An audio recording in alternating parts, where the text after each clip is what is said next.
pamusoro pedare ndauya nenyaya ipa item 1 case number 98/26 It's 98 of 26. 26 we equal. So it's 98 of 2000 of 2026.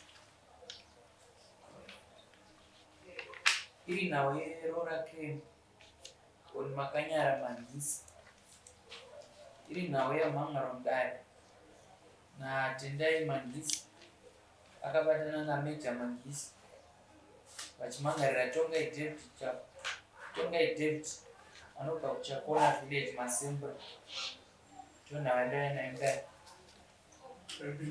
Ndichakumbirawo Tendai Manghisi musimudze ruoko rwerudyi munotedzera zvandakutaura mashure.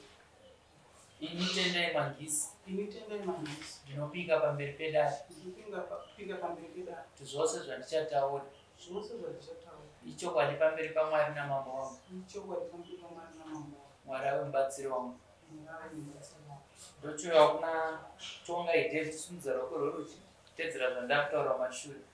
Ini Tongai David ndinopika pamberi pedare kuti zvose zvandichataura ichokwadi pamberi paMwari namambo wangu, Mwari ave mubatsiri wangu. Tiise ruoko pasi. Ndakumbira mumhan'ari Tendai Manghisi mudzidziso dare chasakisa kuti munge muchimhan'arira Tongai David. Pamusoro pedare chokwadi ndauya kudai ini kuti ndimhan'arire Tongai David mukwasha wangu. Akabereka vana vaviri vakomana nemwana wangu musikana ainzi Makanyara Manghisi. Saka gore rakafa mwana waperi ane 10 years ari pasi. Paakafa mukwasha wangu achiuya nenhumbi dzemwana wangu, ndakamuti inini ndikudawo pfuma yangu inoti amai, sinzi mwana wangu ndanga ndakarera ndega. Tikabhuirana kuti vachandipa pfuma yangu handina kuzviona. Akazouya zvakare zvikanzi amai ndikuda kuti munditore sei mabhete vana vangu vaende kuchikoro. Ndakafambira nawo izvi chokwadi handina chandakataura, asi ndakati asamu chamakandii ndikuti kudine mombe yangu ndikuda pfuma yangu. Mukwasha akangoti ndichazozviona. Ndobva azouya zvakare vana vagrade 7 vachida kuenda grade 7 ndikanzi amai ndauya ndakuda mabhete vano. Mabhete ndakafambira zvechokwadi. Tiri mukati mekufambira mabhete imomo. Mukwasha handina kuramba kuti ndifambire mabhete, ndakafambira bhete mwana wangu kufambira mabhete vana vangu. Tichifamba kudaro mukwasha ndaibudisa mari yangu tiri mumotikari imwe chete ndikubhadhara motikari yekombi. Ndichifambira mabhete vana haana kundibatsira nemari yekuti semunhu aimiriro vana vake. Akazouya zvakare ndapiwa mabhete iwayo nevanhu vemabhete. Ndakabva ndatora mabhete ndobva ndaachengeta ndikati mukwasha mabhete vana ndiwana. Ndaibatikana nekuti hamuna kana chamandibatsira nacho. Chiende munotsvaga pfuma yangu mundigiro pashoma pamunenge ndinavo. Zvikanzi oraiti amai ndazvinzwa. Akazouya zvikanzi inini amai ndakuda mabhete vanangu vanyore grade 7. Ndobva ndamuti ndipe mombe yangu. Kana pasina mombe chindipe oraiti mbudzi 2 zvadzo ndikupe mabhete vana vanyore grade 7. Mbudzi 2 zvadzo dzikuzwa kuti inini ndine mazukuru ndakakubatsirai kumabhete vana. Sinzi muri kungoti ndichazozviona. Mukwasha handina kuzviona. Akazouya zvakare mukwasha mwedzi 2 zvikanzi ndauya ndoda mabhete vana kuti mwana anyore form 4. Ndikati zvakanaka mukwasha ndazviona. Ndakatora mabhete vaya kuzvimba ndamupa. Sinzi ndakaona kuti inini ndirauraya upenyu hwevana vazukuru vangu nekuti umwe mwana wake ndinomuchengeta mwana mukomana mudiki ane 15 years. Akauya ari mudiki aiti akaenda kuna baba aitiza achidzoka achienda kuna baba aitiza achidzoka ndombomudzoserawo. Ndakaona kuti handigarami chidari mwana ndindishungurudza mwana ndakamuchengeta mwana. Ndikati zvakanaka mukwasha ndazvinzwa. Mabhete vana iye ndiwayo. Mbudzi dzangu 2 dzandakataura zvadzo mombe yangu ichandipa rini zvika ndichazozviona. Zvakanaka yacho horo tazvinzwa acho horo anobura acho horo ndizvozvo chokwadi. aiwa tazvinzwa rege tinzwe kuna Tongai wacho.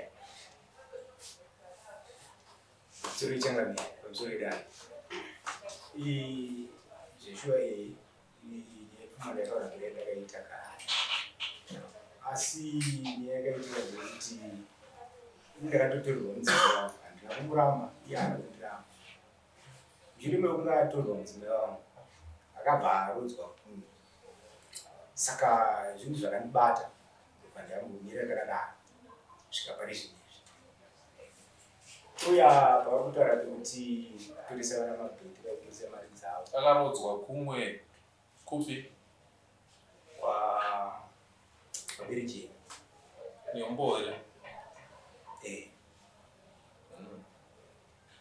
Ndizvo here nhaya mai? Kwete, pamusoro imama. Vakani vainetsa. Vachitouya mukwasha achiuya nemwana.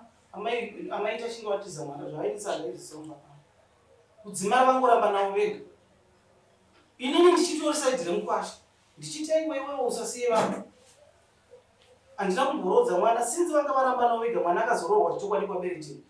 Sinzi vanga varamba namurume anga kusauti wavo wake mukadzi. Zvakanaka taura tinzwe. Inini ndakatozorora mudzimai wangu akarodzwa kare. Ndakazorora 2016 mudzimai. Nekuti takasiyana na 2012.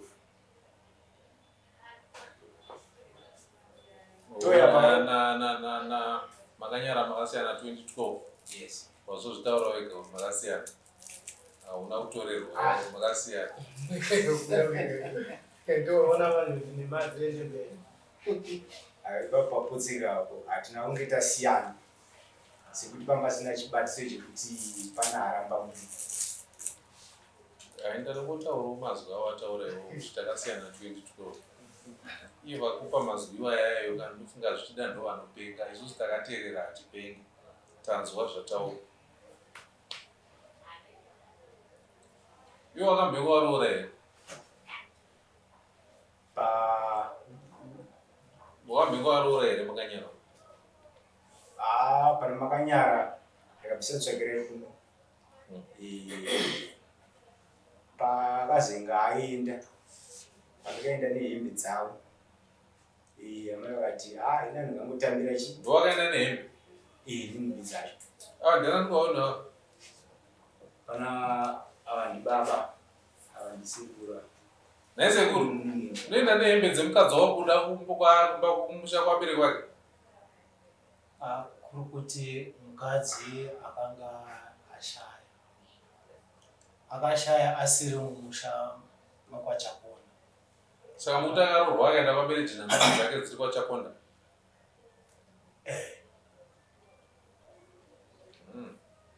Makaita vana vangani?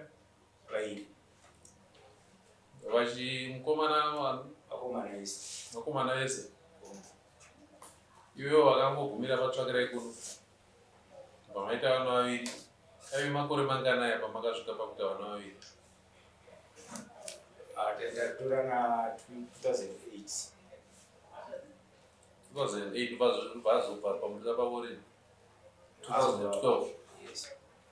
4 years. Saka pa4 years dzokanga wadiro. Handina chandaenda bvisa. Ndakazoenda nenhumbi.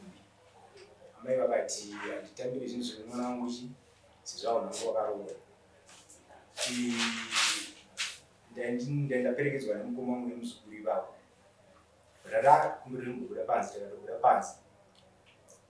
Amai vangu vati vada gumbezi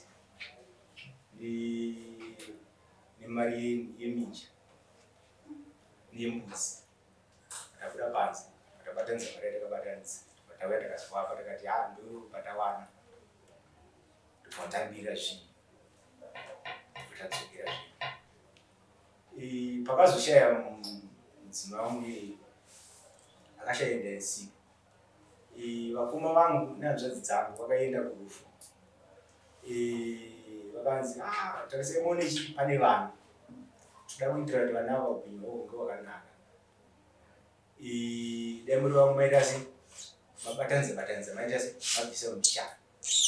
Zvishuwo vakabatanidza mari dzavo vakabatanidza vabvisa. Ndakatofonerwa ndiri kwandaindi kuti chimari kuno kudaita sei? Tabvisa mari dzenyu uzondidzosera mari dzenyu. Ndaiva hapana chakaita. Alright. Ndobva wabatanidza ndobva wabvisa mari dzavo. Kubva zvangopera zvakadaro. Yakakuno pandakapedzisira ipapa handina zvinoita zvobvisa. kana munhu aroora une vana kuna kana wakadhasa nhambuya vako zvinhu zvakakosha zvaunofanira kuendesa kuna mbuya kana muri kwenyu kwachakondo.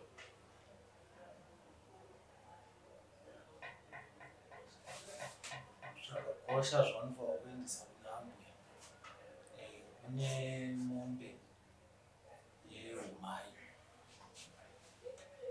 iyo inofanira kuendesa. Inoshanda papi mombe yeumai? Mombe yeumai ndiyo inochengeta mhuri.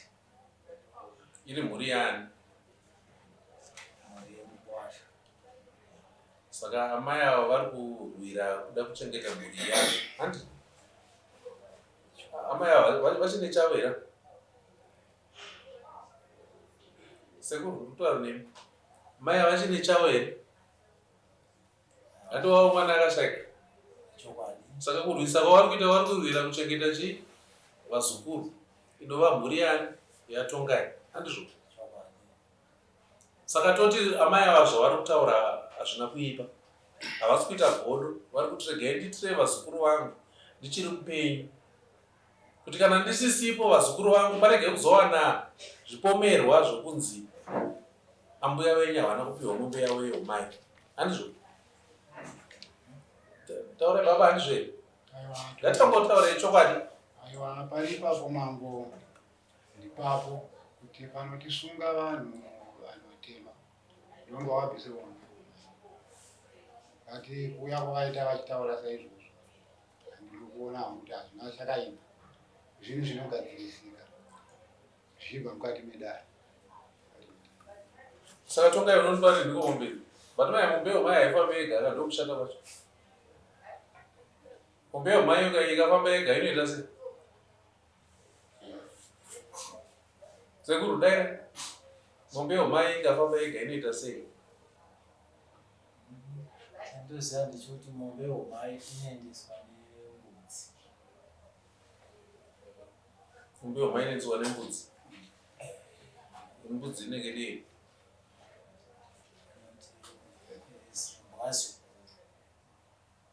Mbudzi yezimbwa zukuru. Ava vanozoitora ava voendesa kwavakaberekwa ivo. Handiti ndokunoendeswa zimbwa zukuru. Handiti zimbwa zukuru hariende pane ava vanogamuchira asi vosimudza voisa kuna kwavakaberekwa ivo ndokunoenda zimbwa zukuru. Handiti asi pavanogamuchira mombe yeumai vanoigamuchira vari mumusha mevaridzi munova ndimo mavakazvarira mwana wemakanyara. Handi ende makazvarirwa makanyara ndo munochengetwa mombe yeumai yavo ava. Handizvo? Saka chekutanga ndechekuti mumusha makazvarirwa makanyara mamakaroorwa ava ndo mombe inotungamira mberi ndo varidzi vemusha. Handizvo? Yavo ava yoteera kumashure ndokuti iyi iri kumashure iyi iri kubvisirwa makanyara iyi inorarama nekuti mombe yamunobvisa muchibvisira makanyara imini inofanira kuchengetwa yobereka. Handiti yozoitwa madiro. Kana yakuitwa madiro ichadedzwa uyu kuzi mombe yako yakabereka huya kuno uteme mombe yako. Handiti uyu kana auya atema mombe yake ochiziva ava vobva vati inini pavazukuru vangu ndapedza. Handizvo? Saka kuti titi nyaya yatambanuka ka panokuda mombe yedanga, poda mombe yeumai nembudzi yezimbwa zukuru. Tsoro yobva yapera. Kubva ipapo taakuti mudzimu wamai wasunga mbereko.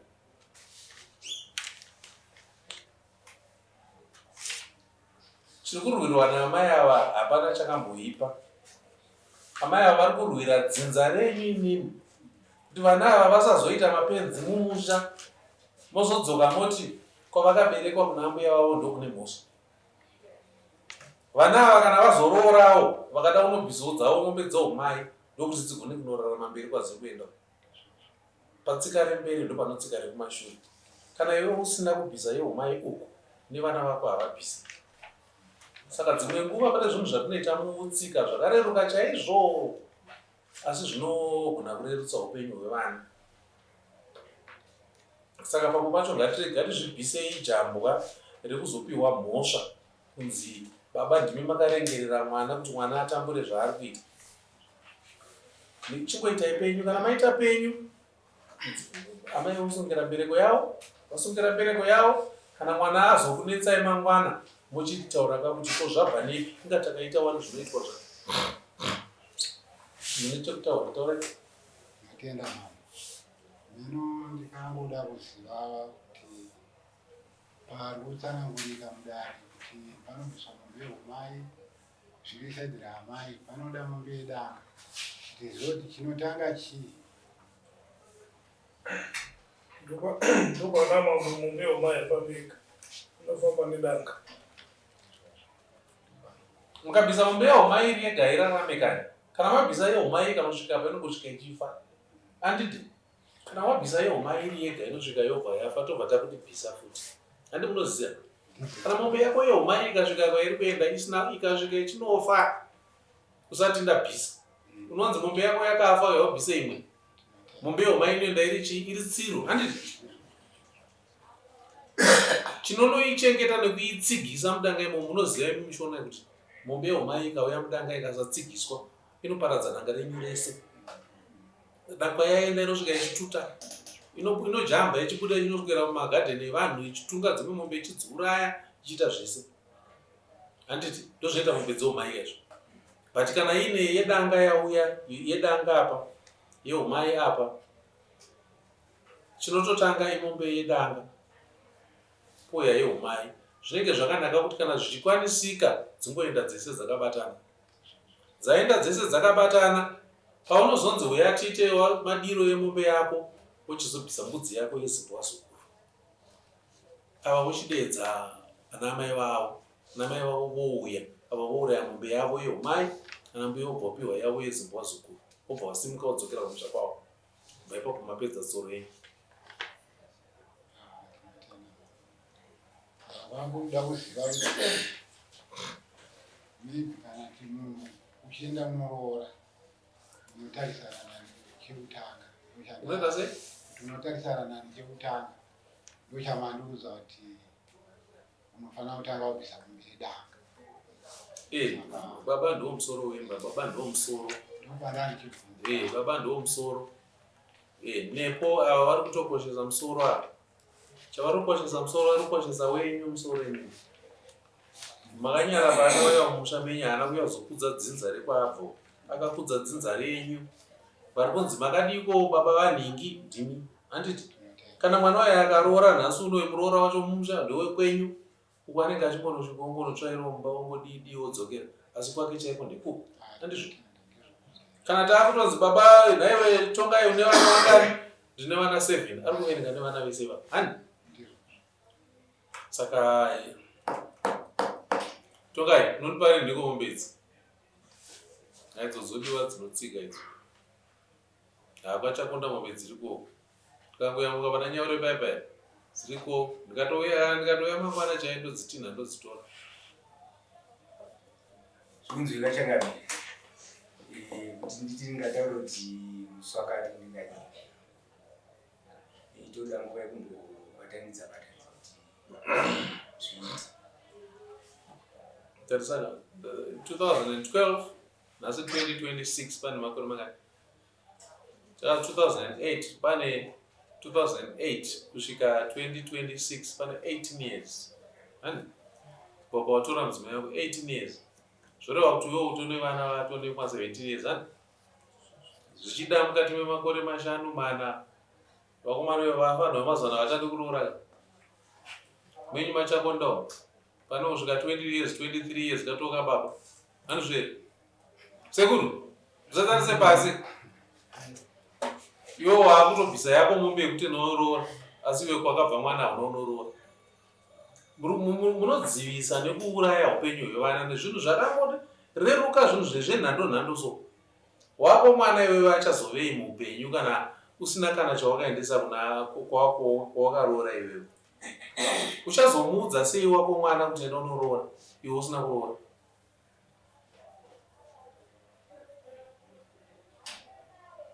pomatavira akaimba kuti unodzidzisa sei vana vako kufamba vakati twasa iwe uchifamba segakanje baba tangai matwasanuka mogadzisa zvoda kugadziswa handiti ndokuti kunyange mwana ukazomutsuura anotsuurika uye taunga ndabvunza kuti rini hazvokuti tichambotsvaga zvichashanda here pa18 years osvanga nguva yareba here wamwana ya ndizvo uchangamiri nguva yareba dambudziko riri pakuti handina kubata pandoti apo panomupa mari apo zvinhu zviri zvekutotsvaga apo neapo munotofanira kuda nedate bvunzo wangu wati rini imukarega kundipindura pakuti rini apa nemusingandipinduri tofanira kuda nedate muno enda kuwa mukana wekutaura kwakakusunungukira kana watadza mambo vanokuudza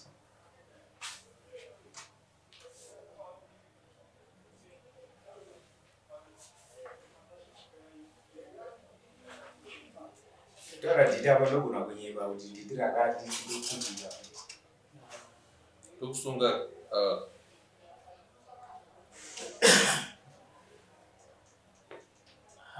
iye mudzimai wacho aonaye wakaroora wacho aonaye wakamuroora handisati animuzvana vana vanhu mune chingovatora so chingogara navo pasi dzinozonakidza here dzimba dzacho mwana womunhu ngaabike mumba achingozivawo kuti at least ndakabhisirwa ndakaroorwa zvino anenge achingoshanda achiita zvese achingodii kana kuroorwa chakaenda hapana ndini baba pana mainini ndini baba pana vasingazivi kuti kunoroorwa wekovana rusero wakaroora here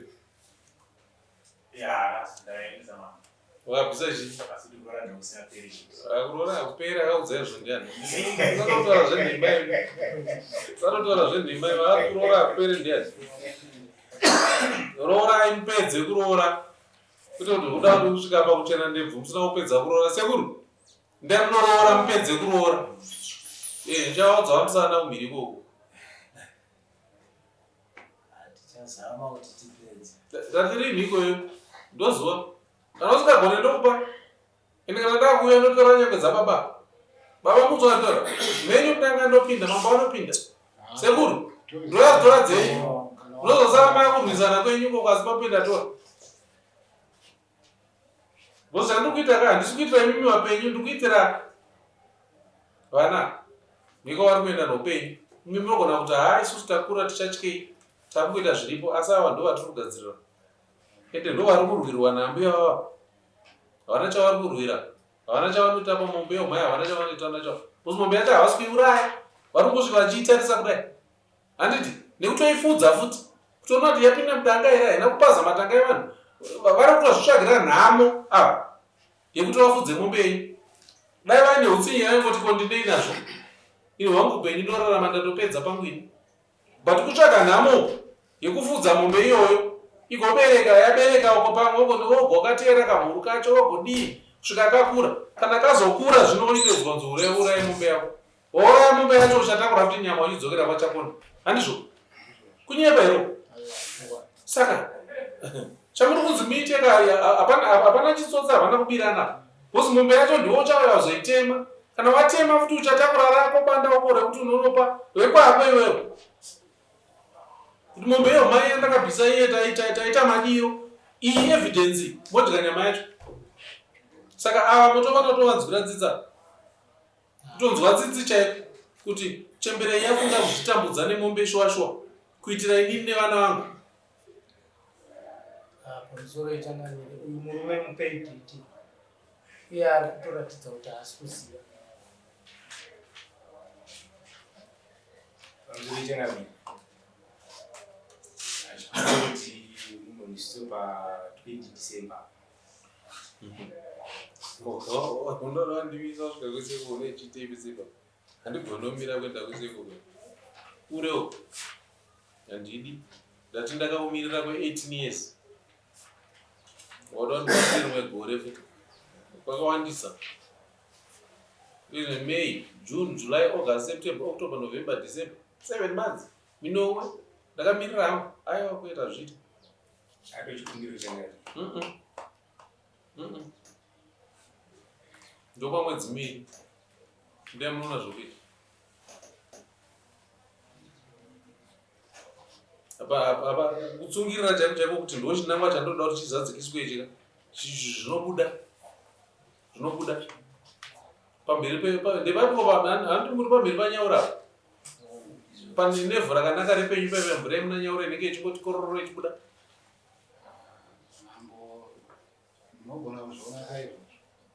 Aiwa, upenyu kushinga wakomani, upenyu kushinga. Ndosaka tichitoramba tichirova kuti veduwe shingirirai kuti vana havaende kuchikoro nekuti inhaka yauri kuzvigadzirira iwe. Handiti hazvisi nyora, hazvina kupfava, asi panotoda kushinga. Pobva panzi veduwe ganyarara. Famba murume wokudaura. Murume haakoniwe kuti hanzi ndakoniwa. Unotoshinga kuti zviite. Madzitateguru edu vaienda kunorwisana nenyati mumasango, asi vaiuya nenyama kumba. End of July ndoda mombe dzangu mbiri. Changa ndiruchema pamwedzi miviri pane pakandiomira. That end of July. May unopera, June apera, July. Chakonditaurire mabhisi ari kure uye kuti handina kubata. Ndipe progress yekuti ndoona kuti ndiri kuita zviri nani yozonditaurira kuti mambo pamombe dzangu dzedze ndine $300 iyi ndakutsvaga yechipiri yacho kuti ndikwanise kuti mombe dzangu dzikwane. Zvino tinosvika kuti musi wa20 December pasina chiri pa hatisvike mumwedzi wambudzi mombe dzo dzisina kubviswa. Hakuna zvakadaro. Chenda utsvaga unogara ndagarire pano. Unogara pasi nemhuri nevabereki nanasekuru kana una hanzvadzi dzakaroorwa nevakwasha uite icho hachiudiwa namambo. Baba wako hawawati ndipe mombe vokupa kuora kwavaraiwa unozopewa unopesa pakurwadza. ndiri ndakupai ndapedza. End of July ndoda mombe dzangu mbiri. Kana usina kundipa ndikakuteera munoti mavara angu azarefu utsiga zvese zvinomuparopa. Rega nditendwa mendite rimwe basa mupasa ine kuti tikunakidzwa here pano. Tuma dzandiri kutokupa idzi mama nditatanyanga munakadzi bhadhara $500 anopiwa 7 days manzwa. Ende munhu anomhanya achiitsvaga achiibhadhara bozaraziva kuti kune jeri mukati. Mambo vanokupa 2 months munobhata handikwanisi. Hakusi kushorana hero. Pa8 years waiita wega wakarelaxa handiti ndobva watadza kudziendesa mo. Pabhuku rasaini kana uita ndireduce ndiise ku1 month ndodzosa ndiise ku1 month wanataka kukutera. Apa ambuya vese fees dzimwe wako vari kubhadhara vachifamba kunotora mabirth certificate zvese vaingoburitsa mari dzavo vachikuitira. Then from there wabva wati ndipe rimwe gore rekuti tsvage mombe 2 iwe ndochicho.